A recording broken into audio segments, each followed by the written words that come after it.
अस्सलामु अलैकुम रहमतुल्लाहि व बरकातुहू। प्यारे दोस्तों, आज हम आपसे बात करने वाले हैं कि अगर कोई शख्स नमाज फ़जर नहीं अदा किया तो क्या वो शख्स नमाज ज़ोहर अदा कर सकता है या नहीं।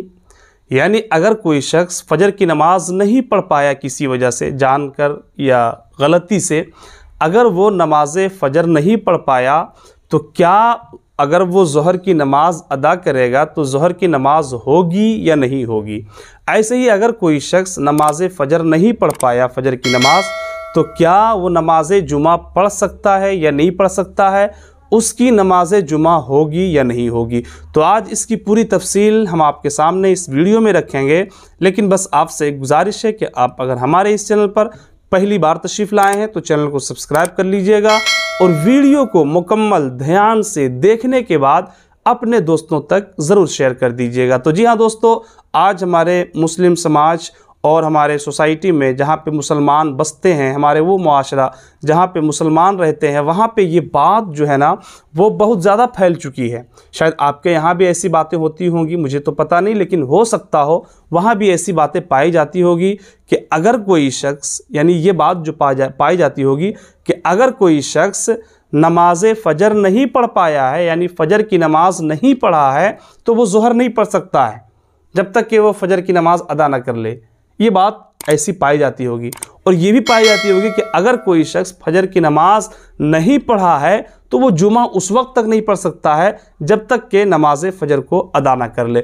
इस तरह की बातें होती रहती। तो क्या इसकी हकीकत क्या है, तो आज दोस्तों मैं इसी पर आपसे बात करने वाला हूँ। जी हाँ दोस्तों, सबसे पहले आप ये जान लें कि अगर कोई शख्स है ना, एक नमाज दूसरी नमाज के लिए वो शर्त या मशरूत नहीं है। यानी ऐसा नहीं है कि हम इस नमाज को पढ़ेंगे तब हमारी ये नमाज होगी, है ना, या इस नमाज को पढ़ेंगे तब हमारी वो नमाज होगी। एक नमाज दूसरी नमाज के लिए शर्त या मशरूत नहीं है। तो अगर कोई शख्स नमाज फ़जर जो है वो नहीं पढ़ पाया किसी वजह से, चाहे जो भी गलती से या जानबूझ करके अगर नहीं पढ़ पाया फ़जर की नमाज, तो ऐसा नहीं कि अगर ज़ोहर पढ़ेगा तो ज़ोहर अदा नहीं होगी, है ना, या नमाज जुमा अदा करेगा तो नमाज जुमा उसकी नहीं होगी।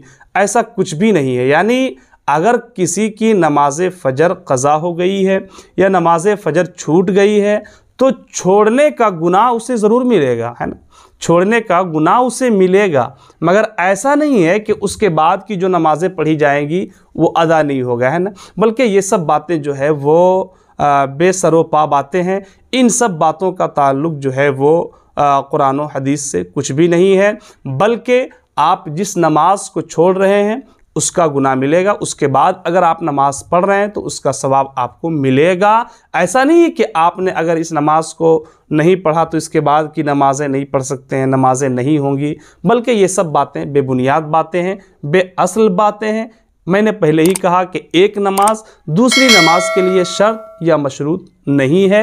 यानी ऐसा नहीं कि एक पढ़ेंगे तब दूसरी होगी, दूसरी पढ़ेंगे तब तीसरी होगी, है ना, तीसरी पढ़ेंगे तब चौथी होगी, चौथी पढ़ेंगे तब पांचवी होगी। ऐसा कुछ भी नहीं है। तो जी हाँ दोस्तों, हमें उम्मीद है कि आप हमारी इन मुकम्मल बातों को सही तरीके से, अच्छी तरह से समझ गए होंगे। बस आपसे गुजारिश है कि आप इस वीडियो को अपने दोस्तों तक ज़रूर शेयर कर दीजिएगा।